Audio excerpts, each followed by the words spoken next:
네, 기쁜 안식일입니다. 우리 병훈 형제 잘 지내셨어요? 예, 잘 지냈습니다. 어떻게 올라오는 게 쉽지가 않네요. 저도 와 보니까 그러죠. 오늘 오는데 사고가 세 군데가 났더라고요. 음, 글쎄 오늘 저희가 좀 함께 나누고자 하는 말씀은 이제 저희가 이 재림전 7년에 와 있잖아요. 예, 이 7이라고 하는 숫자는 우리가 보통 완전 숫자라고 얘기를 해요. 그렇죠? 근데 7이 왜 완전 숫자일까? 뭐 저희도 이제 좀 생각을 해봐야 되겠지만 동전 7개를 우리가 이제 바닥에다 놓고 하나를 가운데 놓고 그 옆에다가 동전을 이렇게 다 붙이게 되면 동전이 몇 개가 붙죠? 6개. 6개가 붙죠? 네, 예, 그래서 이제 가운데 하나 있고 그 옆에 6개가 붙어서 7개가 이 완벽한 도형을 이루는데 하나님께서는 이 7이라고 하는 숫자를 이 완전한 숫자로 정하시고 그리고 이 지구를 창조하실 때 첫째 날부터 여섯째 날까지 창조를 하셨어요. 그리고 사람은 몇째 날 창조하셨죠? 사람? 마지막 날. 예, 사람은 여섯 번째 날 6번째 창조를 하시고 창세기 2장 1절에 가면 이제 일곱 번째 날이 가까이 올 때에 하나님께서 그 지으시던 모든 일들을 다 끝마치시고 그리고 일곱 번째 날에는 안식을 하셨다라고 기록하고 있습니다. 자, 하나님은 사랑이시다라고 성경이 말을 하고 있어요. 하나님은 아가페 사랑이다라고 말씀을 하시는데 사랑에는 몇 가지 종류가 있을까요? 성경에서 말하는 첫 번째는 아가페.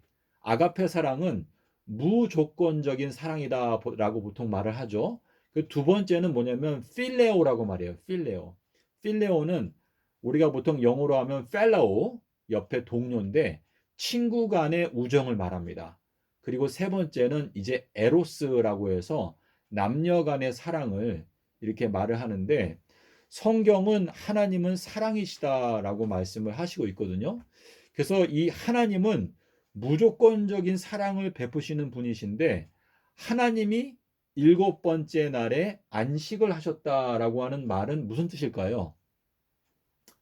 하나님은 안식할 필요가 있으실까요? 없으실까요? 없으시죠. 사실은 없으셔요. 그렇죠? 네, 그분은 그분 스스로가 계신 분이고 그분은 전지전능하신 분이시기 때문에 그분에게 있어서 안식이라는 게 특별히 의미가 없을 것 같지만 창조주께서 안식하신다라고 하는 뜻은 그분이 사랑하시는 모든 피조물들이 안식 가운데 존재하게 될 때 하나님도 안식하신다라고 하는 의미인데 어느 정도 이해가 되시죠? 예, 어머니 마음이 어머니가 자식들이 다 평안 가운데 있으면 어머님도 안식이 있겠죠. 예, 근데 자식 가운데 보통 어머니들이 말하는데 아픈 손가락이라고 말을 하는 경우도 있잖아요. 자식이 여럿 있는데 한 자식이 속을 새기면 그 자식을 아픈 손가락이다 라고 표현하는데 한 자식이라도 뭔가 부족한 게 있으면 그 엄마의 마음이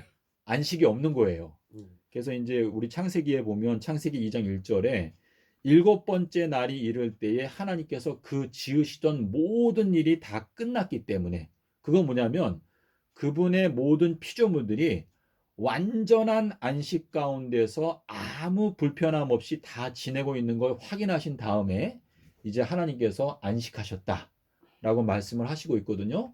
근데 우리가 창세기에 가면 하나님께서 뭐를 먹지 말라고 하셨죠?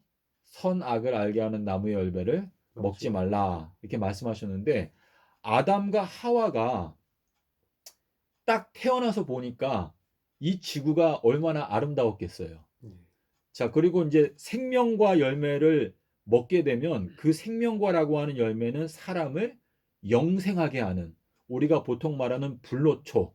불로초는 뭐예요? 먹으면 영원히 늙지 사는. 않는. 예? 그래서 이 아담과 하와가 가장 기쁘게 먹었던 과일 중에 하나는 사실은 생명과 나무인데 그 생명과 나무가 옆에 내가 언제든지 원할 때는 자유롭게 따먹을 수 있게 나의 옆에 그 생명나무가 있기 때문에 아담과 하와는 사실상 완전한 안식 가운데 있었거든요. 이 사람이라는 게 완전한 행복 가운데 들어가기 위해서는 가장 근본적인 조건은 뭐냐면 영생이 보장돼야 돼요. 영생이 보장되지 아니하면 사람은 안식이 없습니다. 항상 불안해요.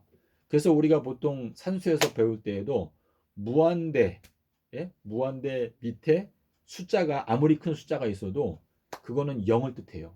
그거 뭐냐면 무한대에 비교할 때 100억 년이라고 하는 그 기간도 무한대에 비교하면 0을 나타내거든요. 그게 우리가 수학 시간에 배우는 이야기인데 하나님께서 우리에게 주고자 하시는 것은 영생인데 아담과 하와가 그 생명나무의 축복을 빼앗기게 된 그 근본적인 원인은 뭐냐면 창조주 하나님께서 우리들에게 제시하시는 그 하나님의 사랑, 그러니까 하나님께서 우리들에게 명하시는 모든 것들이 우리들을 진정으로 사랑하시는 사랑 가운데서 나온 명령이라는 것을 믿지 않았어요. 다시 말해서 너희가 이 선악과 열매를 먹으면 너희가 죽게 되니까 이것만 먹지 말고 나머지는 너희가 다 마음대로 먹어라 라고 말씀하셨거든요. 근데 거기에는 깊은 의미가 있는데 하나님께서는 이 온 우주를 창조하기 전부터 무슨 계획을 세워 놓으셨냐면 우리 피조물이 하나님의 사랑에 대해서 오해를 하고 하나님이 저희들을 정말로 사랑하신다면 하나님도 저희를 위해서 죽으실 수 있으신가요? 라고 물어볼 경우에 그 피조물들에 대한 하나님의 사랑이, 자, 하나님은요 어느 누구도 참견할 수 있는 사람이 없어요.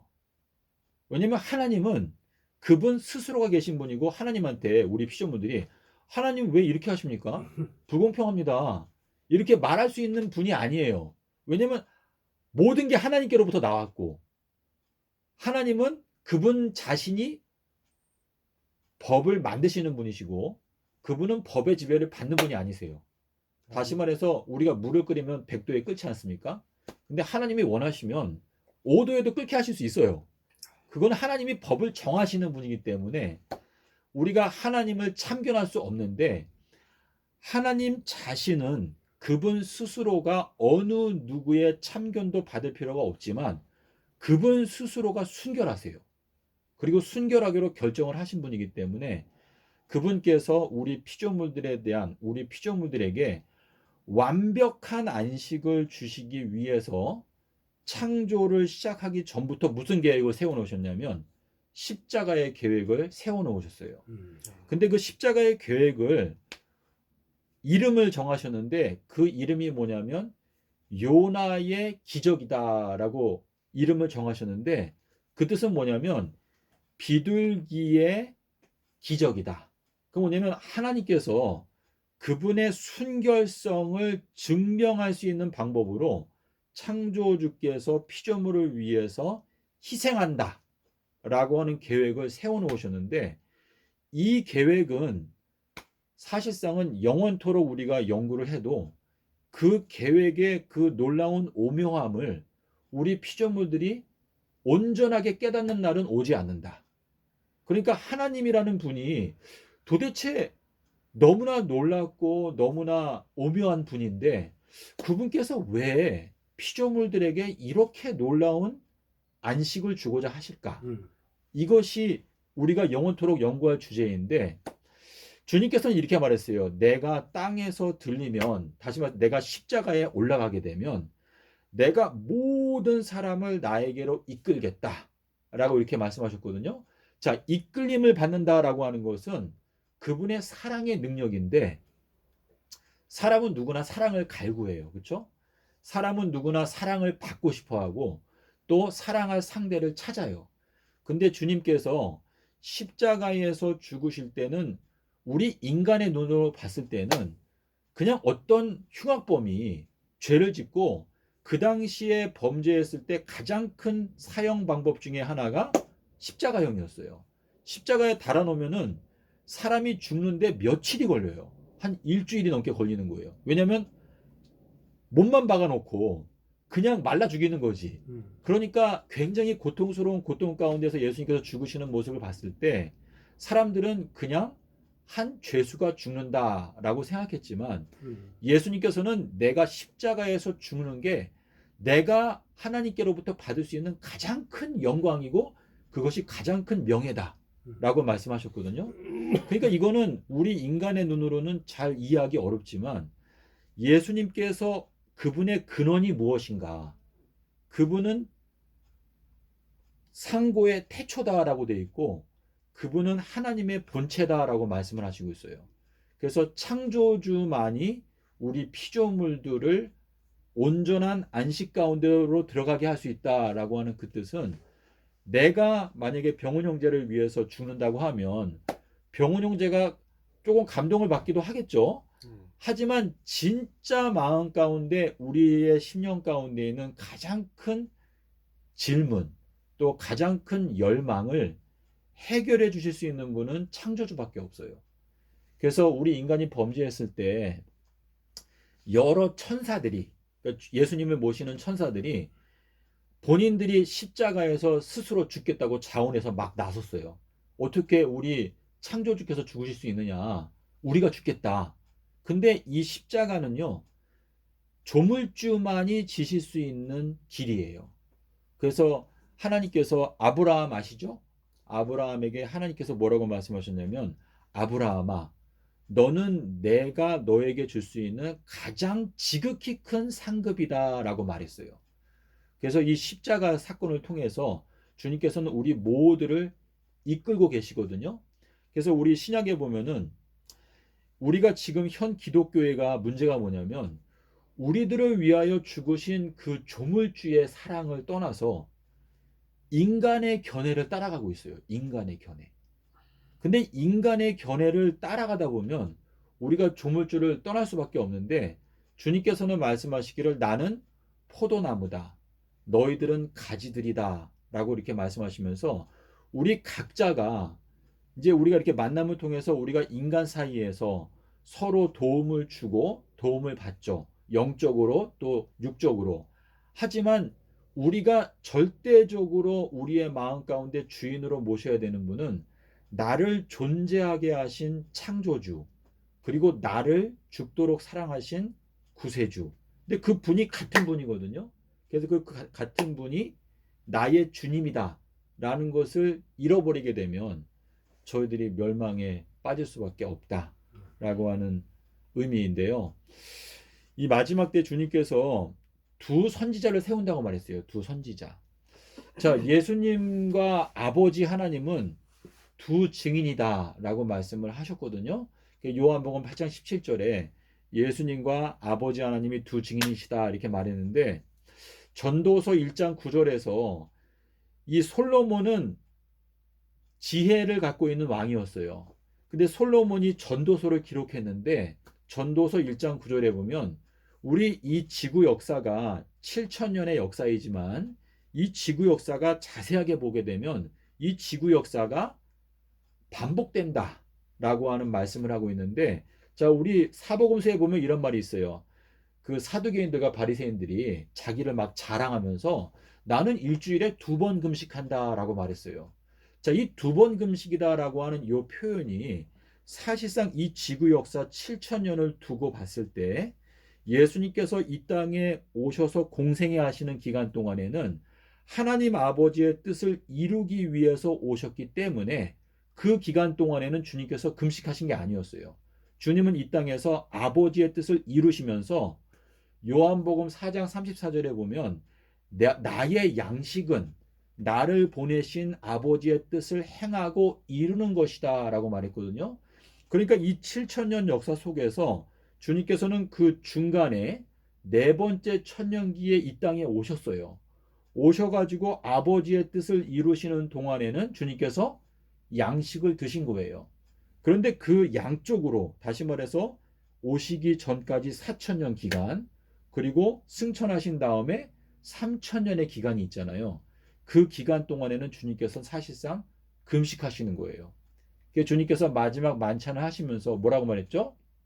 내가 포도나무에서 나오는 새 것으로 너희들과 함께 마시게 될 때까지는 내가 이제 마시지 않겠다라고 하는 말씀을 하신 것은 그게 금식이네. 예수님께서 이 마귀에게 시험 받으실 때 우리 지구 역사 전체를 보여주신 것이거든요.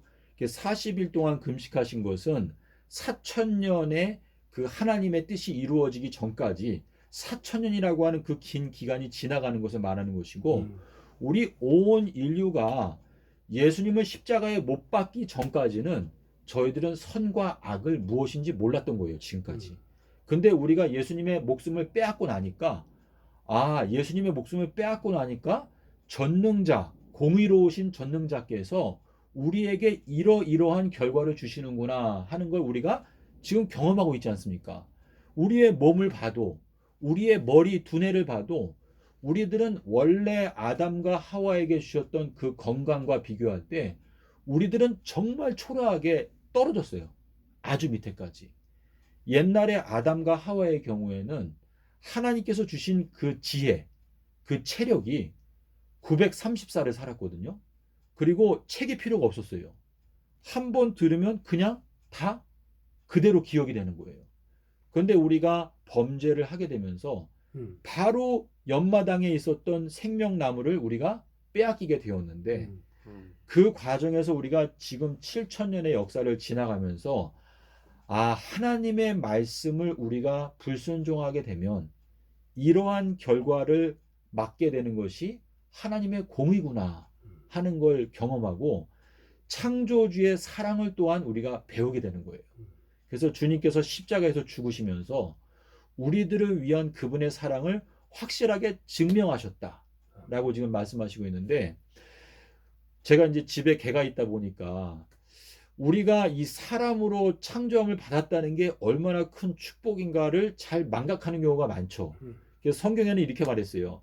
사람이 존귀하게 창조를 받았는데 그 자기가 존귀한 존재라는 걸 깨닫지 못하게 되면 멸망하여 가는 짐승과 같다라고 말씀하시고 있거든요. 우리 인간 같은 존재가 없잖아요. 우리가 진화론을 배우게 되면 우리의 조상이 단세포 아메바에게서 왔다, 이런 엉뚱한 가르침을 가르치면서 우리 자신의 그 존엄함, 존귀함을 한 아메바로 그냥 전락시켜 버리는 거거든요. 그리고 그와 동시에 진화론이 갖고 있는 게 뭐냐면 우리들은 스스로 진화해서 하나님의 신적인 존재까지 발전할 수 있다, 이렇게 진화론은 가르쳐요. 근데 이것이 사단의 거짓말인데, 우리들의 아버지는 하나님 아버지시고 그분만이 우리들을 영원히 존재하게 하실 뿐만 아니라 우리들을 영원한 세월 동안에 아버지 하나님의 수준으로 계속 끌어올리세요.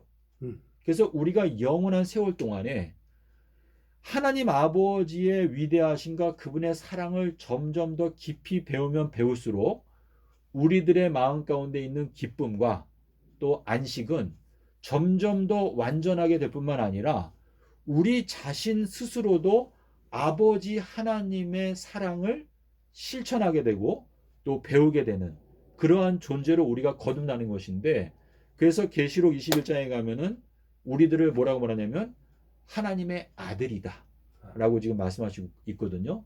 그래서 우리가 어린 양의 아내로 우리를 부르신다. 그러니까 어린 양은 예수 그리스도신데 예수님은 하나님 아버지의 본체신데 우리들을 어린 양의 아내로 부르신다라고 우리가 입으로 말을 하지만 그 부르심이 얼마나 놀라운지를 저희가 잘 깨닫지를 못하고 있어요. 근데 그것은 참 놀라우신 부르심인데, 그래서 에베소서에 보면은 크고다 경건의 비밀이여 내가 그리스도와 교회에 대하여 말한다 라고 이렇게 말씀을 하시고 있는데, 예수님은 아버지 하나님의 본체신데 우리들을 예수님과 하나가 되도록 하시는 거예요. 하나가 된다.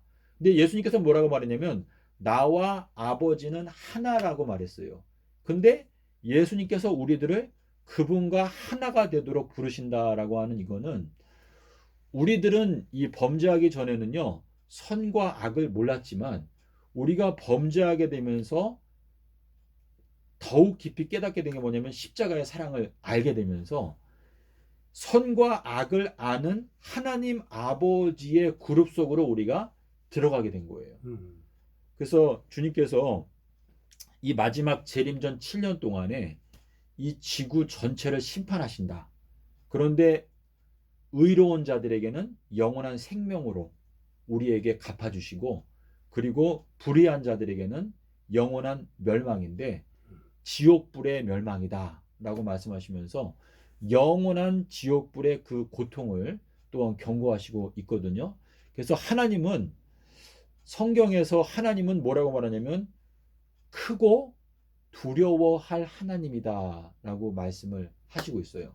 그래서 저희가 이렇게 이 땅에서 살다 보면 전능자께서 우리의 눈에 보이지 않으니까 내가 골방에서 또는 사람들이 보지 않는 데서 내가 부끄러운 일을 행할 때가 있잖아요. 근데 하나님은 우리가 어느 곳에 있든지 우리의 마음 가운데 그분의 보좌를 모시고 그분의 통치하심을 모시고 우리가 하나님을 진정으로 경외하는 사람이 되기를 원하세요. 그리고 그것이 지극히 당연한 것인데 그러한 사람으로 내가 거듭날 때 나로 말미암아 또 그러한 사람들이 모여서 사는 나라가 구성될 때 그 나라가 영원히 보존될 수가 있는 거예요. 영원히 안전할 수가 있고. 주님께서 이 마지막 재림전 7년을 저희들에게 경고하시고 있는데 특별히 하나님께서는 이 세상을 심판하시는 순서가 있거든요. 사람마다 어떤 사람은 성경을 본 적도 없기 때문에 하나님께서는 제일 먼저 심판하시는 그룹이 기독교인들을 가장 먼저 영원한 결정으로 심판하신다라고 말씀하시고 있고 그 다음 그룹은 뭐냐면 사마리아인이다라고 표현하고 있어요. 성경에는 세 그룹이 나오는데 첫째는 이스라엘, 두 번째는 사마리아인, 그 다음에 이방인 이렇게 심판하시는 순서가 있거든요. 그래서 계시록에도 보게 되면 하나님께서 이 세상을 심판하실 때 가장 먼저 장로들, 장로들이라고 하는 것은 교회에서 지도자적인 위치를 갖고 있는 사람들을 가장 먼저 하나님께서 심판하시고 그 다음에는 이제 사마리아인, 사마리아인은 구체적으로 말하면 이스라엘 당시에 자신들의 혈통을 순수하게 유지하지 않고 이방인들과 결혼해서 만들어진 혼혈족을 뜻해요. 그리고 세 번째는 이제 이방인인데 이방인은 하나님을 전혀 알지 못하는 사람들을 제일 마지막에 심판하시거든요. 그런데 하나님은요, 의인과 악인에게 해를 내려주시고 비를 똑같이 내려주시는 분이신데 많은 기독교인들이 착각하는 것은 우리들은 하나님을 섬기고 알기 때문에 하나님은 우리들을 이방인들보다 더 사랑하실 것이다 라고 생각해요. 근데 성경이 말하는 건 뭐냐면 이사야서 8장 14절에 보시면 하나님께서는 이스라엘 두 집에 하나님 그분 자신이 걸려 넘어지는 반석, 부딪히는 돌이 될 것이다 라고 말씀하시면서 이 계시록에 나와 있는 하나님의 심판의 계획을 보게 되면 하나님은 기독교인들에 대해서는 아주 소수, 극소수만을 구원하시고 지금 현재 하나님을 알지 못하는 이방인들에 대해서는 셀 수 없이 많은 이방인들을 구원하신다라고 기록하고 있어요. 이것이 하나님의 공의인데 먼저 진리의 말씀을 받은 우리가 이 놀라우신 영생의 축복이라고 하는 이 놀라우신 특권과 부르심을 우리가 가볍게 취급하게 되면 다시 말해서 하나님께서 우리에게 먼저 부름을 주셨는데 그 축복을 가볍게 생각하게 되면 우리가 오히려 하나님께서 미워하시는 자가 될 수 있다. 왜냐하면 주님께서 계획하시는 건 뭐냐면 우리에게 먼저 진리를 베풀어 주셔서 이방인들에게 이 놀라우신 하나님의 부르심을 증거하기를 원하시는데 우리가 이 진리를 받고서도 그것을 가볍게 여기게 되면 결국은 이방인들에게 그 복음이 가지 못하고 막히기 때문에 하나님께서 저희들을 그렇게 심판하신다 이렇게 말씀을 하시고 있거든요. 제가 좀 두서없이 말씀을 드린 것 같긴 한데요. 이 마지막 때 두 선지자를 통해서 이제 비가 오지 않게 하겠다라고 하는 예언을 주셨어요. 근데 비가 오지 않게 하는 그 재앙을 주시는 이유가 뭐냐? 뭐라고 말했죠? 신명기 다른 신들을 섬기기 때문에라고 이렇게 말씀을 하셨는데 이 다른 신들을 섬기는 게 현 기독교회 안에 편만에 있기 때문에 두 선지자는 최소한 무엇을 알아야 됩니까? 지금 현재 우리가 지금까지 다른 신들을 섬겨왔다라고 하는 그 죄악을 깨닫는 자가 두 선지자가 되는 거예요. 왜냐하면 두 선지자는 지금 현 기독교단이 다른 신들을 섬기고 있는데 그것을 책망하고 그들을 징계하는 메시지를 전파해야 되기 때문에 두 선지자는 반드시 다른 신들을 섬기는 게 지금 현재 무엇인가. 그래서 엘리야가 열왕기상 17장 1절에 보면 이렇게 말했어요. 엘리야가 깨닫고 일어서서 말하기를. 원어에 보면 그렇게 돼 있거든요. 자, 다니엘서 10장 11절에도 보면 깨닫고 일어섰다라고 되어 있는데 구원 얻는 자들은요 다 주님 앞에 일어서는 자들이에요. 자, 마태복음 4장에 가면 이런 말씀이 있어요. 흑암에 앉아있는 백성들이란 표현이 있거든요. 내가 눈이 안 보이면은 나는 앉은 방이나 다름이 없어요. 어디도 못 가요. 하지만 깨닫게 되면 우리가 일어날 수가 있는데 계시록에 가면 구원 얻은 백성들이 세 그룹이 나타나고 있어요. 두 선지자도 주님 앞에 모셔 일어서 있다. 그리고 14만 4천인들도 시온산 위에 일어서 있다. 그리고 셀 수 없이 많은 이방인들도 어린 양의 보좌 앞에 일어서 있다. 라고 이렇게 말을 하거든요. 근데 열왕기상 17장 1절에 보면 엘리야가 그 당시 이스라엘 안에 너무나 만연하고 있던 우상숭배, 다른 신들을 섬기는 그 모습을 보고 엘리야가 깨닫고 일어서서 가로되 내 말이 없으면 3년 반 동안 비가 내리지 않게 될 것이다 라고 하는 경고를 했어요. 그건 뭐냐면 엘리야가 신명기 11장 16절의 말씀을 깨닫고 지금 현재 이 이스라엘 백성들이 우상숭배에 빠졌구나. 하나님을 떠나서 다른 신들을 다 섬기고 있어요. 그래서 엘리야가 하나님께 뭐라고 말했냐면 하나님 저 혼자만 남았습니다 라고 말했어요. 그 엘리야가 그 패역한 이스라엘을 고치기 위해서 하나님께 간절히 기도했어요. 3년 반 동안 비가 내리지 않게 해주십시오. 그게 야고보서 5장 17절에 나오거든요. 뭐라고 말해요? 엘리야는 우리와 같이 보통 사람이었지만 그가 하나님께 비가 오지 않기를 간절히 기도했을 때 하나님께서 그의 기도에 응답하셨다라고 말씀하시고 있어요. 그래서 예수님께서 우리에게 주신 약속이 뭐냐면 너희 중에서 두 사람이 마음을 하나로 합심해서 하나님 아버지께 기도하게 되면 하나님 아버지께서 너희를 위하여 그 일을 이루시리라 라고 말씀하셨어요. 저도 이렇게 예언을 하는 것이 두려운데 성경에서 사도 바울이 우리한테 권면하는 게 뭐냐면 너희들은 예언하기를 사모해라. 나는 너희가 예언하기를 원한다 라고 말했고 아모스 3장에 가면 주 여호와께서 말씀하신 즉 어느 누가 예언하지 않겠느냐라고 하는 말씀이 있어요. 그래서 우리가 이 마지막 때 예언의 말씀을 연구하고 깨닫게 되면서 제가 마음 가운데 확신하고 있는 것은 2023년도가 재림전 7년의 시작이다. 그리고 2023년도가 되면 주님께서 두 선지자를 부르셔서 그 두 선지자를 통해서 우상숭배에 빠져있는 현 기독교단을 책망하기 위해서 3년 6개월 동안 하늘을 닫아서 비가 오지 않게 할 것이다 라고 하는 예언이 이제 성취가 된다. 아멘. 그래서 우리가 계시록 6장에 가면 무슨 말씀이 있는가 하면 검은 말이 나와요. 검은 말. 이 검은 말 탄 자가 무엇을 갖고 나오죠? 저울을 갖고 나오는데 이 저울을 가지고 음식물을 달아서 파는데 밀 한 대에 한 데나리온이다. 한 데나리온은 우리 보통 일꾼들이 하루 동안에 벌 수 있는 돈인데 밀 한 대면 얼만큼이에요? 요만큼이잖아요.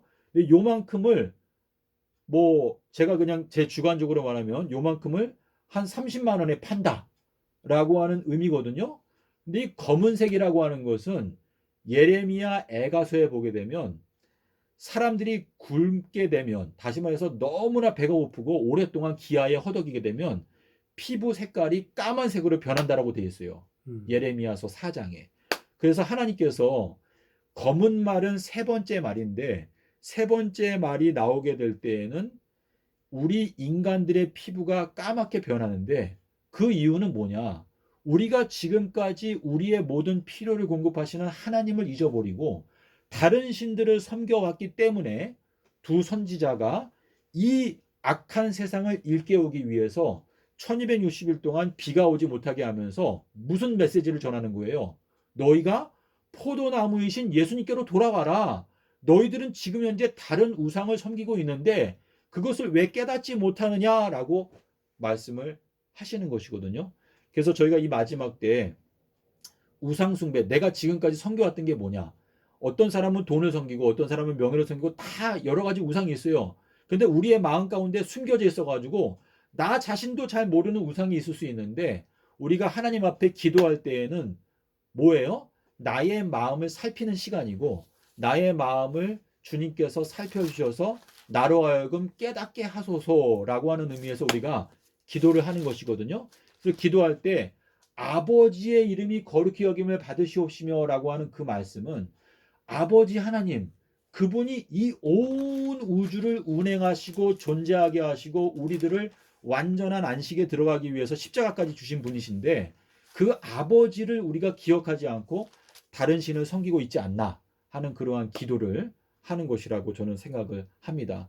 그래서 이 마지막 때 여호와의 눈은 온 땅을 두루 감찰하신다고 그랬어요. 그러니까 하나님은 우리의 눈에 보이지 않지만 우리에서 멀리 떠나 계시지 않는다고 말했거든요. 사실상 우리의 모든 것을 다 벌거벗은 듯이 알고 계시는데 최소한 내가 나의 마음 가운데 하나님께 대해서 내가 자꾸 하나님께 가까이 가고자 하고 하나님께 나의 마음을 드리기 위해서 노력을 하게 되면 그 나의 마음에 그 자원하는 그 마음이 같은 시간으로 하나님께서 그것을 알아보시고 전심으로 자기에게 향하는 자를 위해서 능력을 베푸신다. 근데 이 능력이라고 하는 그 단어가 이제 표적이라고 하는 단어와 같은 의미인데요. 주님께서 우리들을 구원하시는 놀라우신 기적은요. 뭐 돌이 떡이 되게 하고 이런 게 아니라 우리를 구원하시는 가장 놀라우신 기적은 십자가의 사랑이에요. 아멘. 우리들을 완전하게 할 수 있는 딱 한 가지는요. 어떤 창조적인 능력이 아니에요.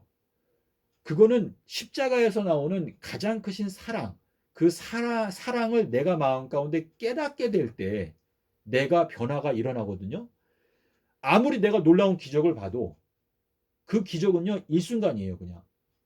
그러니까 형제님 요전에 그 별에 대해서 얘기했잖아요.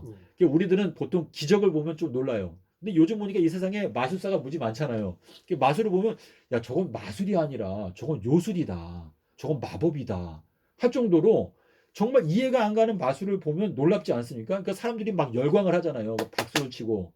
근데 하나님께서 우리에게 주고자 하시는 것은 우리의 내면 가운데 있는 근본적인 변화. 근데 그 근본적인 변화는 오직 전능자께서 우리에게 보여주신 그 십자가의 사랑의 의미를 내가 깨닫게 될 때 나에게 진정한 변화가 있는 것인지 그 외에는 변화가 불가능한 거예요. 주님께서 이 땅에 계실 때 엄청나게 기적을 많이 행했어요. 사람들도 살리고 병자도 고치고 눈도 뜨게 하고 많이 했거든요. 근데 요한복음 12장 37절에 가면 이렇게 말했어요. 예수께서 이렇게 많은 기적들을 행하셨지만 사람들이 저를 믿지 아니하였으니 이렇게 돼 있어요. 그게 무슨 뜻이에요? 예수님이 이 땅에 와서 떡으로 5천 명도 먹이고 4천 명도 먹이고 사람들이 떼거지같이 예수님을 따라다녔어요. 그런데 성경에서 뭐라고 말해요? 예수님께서 그렇게 많은 표적을 행하셨지만 사람들이 예수님을 믿지 않았다라고 기록하고 있거든요. 그러니까 그 셀 수 없이 많은 수천 명, 수만 명의 무리들이 예수님을 열광하고 따라다녔지만 예수님을 믿지 않았다. 예수님께서 그 사람들을 뭐라고 평가했냐면 너희가 나를 자꾸 찾아오는 것은 너희가 나를 진정으로 알기 때문에 나를 찾아오는 게 아니고 너희가 떡을 먹고 배가 부르니까 나를 찾는구나. 그렇게 말했어요. 그 말은 뭐냐? 예수님만 따라다니면 내가 뭐 돈 벌 필요도 없고 일할 필요도 없고 예수님께서 뭐 다 먹여 살릴 거니까 나는 걱정할 거 없다. 그런 생각 때문에 예수님을 따라온 것인데 예수님께서 우리에게 말씀하시는 가장 핵심은 뭐냐면 내가 너희들을 구원해서 영생의 사람으로 바꿀 수 있는 딱 한 가지 기적이 있는데 그것이 바로 요나의 기적이다. 근데 요나가 비둘기인데요. 이 요나의 기적을 깊이 연구하게 되면은 이 성경을 관통하는 하나님의 메시지를 깨달을 수가 있어요. 십자가의 메시지. 그래서 이 십자가가 사도 바울이 고백하기를 나는 예수님께서 십자가에서 죽으신 것 외에는 아무것도 알지 아니하기로 작정했다고 그랬어요. 그건 뭐냐면 십자가에서 비춰나오는 그 빛이 나를 진정으로 변화시킬 수 있는 것이지 그 외에 다른 게 없어요. 그러니까 창조를 기록해 놓은 이유는 뭐냐면 창조주께서만이 십자가의 길을 갈 수가 있어요. 그 외에 다른 어떤 피조물도 십자가의 길을 가봤자 나의 마음에는 변화를 줄 수가 없어요. 그래서 지존자, 조물주,